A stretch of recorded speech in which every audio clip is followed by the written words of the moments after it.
নমস্কার, আপনাদের সবাইকে পাপিয়া হেসেলে সাদর আমন্ত্রণ। আজকে আবার একটি সিম্পল রেসিপি নিয়ে চলে এলাম। আশা করছি রেসিপিটি আপনাদের পছন্দ হবে। তো চলুন শুরু করা যাক। প্রথমে এখানে আমি 4 টেবিল স্পুন মতন সর্ষের তেল গরম করে নিয়েছি, আর এখানে কাতলা মাছের পিস নিয়েছি 4টে। সেটাকে লবণ হলুদ মাখিয়ে মোটামুটি 20 থেকে 25 মিনিট মতন রেস্টের জন্য রেখে দিয়েছিলাম। এরপরে কাতলা মাছের পিসগুলোকে তেলের ভেতরে দিয়ে বেশ লালচে বাদামি করে ভেজে তুলে নেব।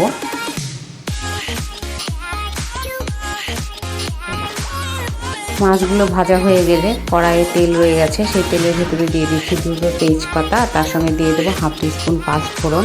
দেওয়ার পরে আমি এখানে সবজিগুলোকে দিয়ে দিচ্ছি। এখানে সবজির মধ্যে নিয়েছি কাঁঠালের দানা, আর তার সঙ্গে আলু আর পুঁই শাকের ডাঁটা। সেটাকে দিয়ে আমি লবণ হলুদ দিয়ে পরিমাণ মতন সেটাকে ভালো করে ভেজে নেব।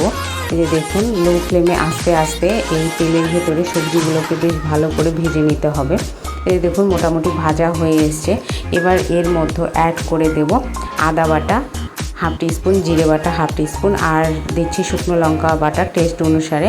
দেওয়ার পরে আমি এই মশলাগুলোকে এই সবজির সঙ্গে ভালো করে একটুখানি কষিয়ে নেব।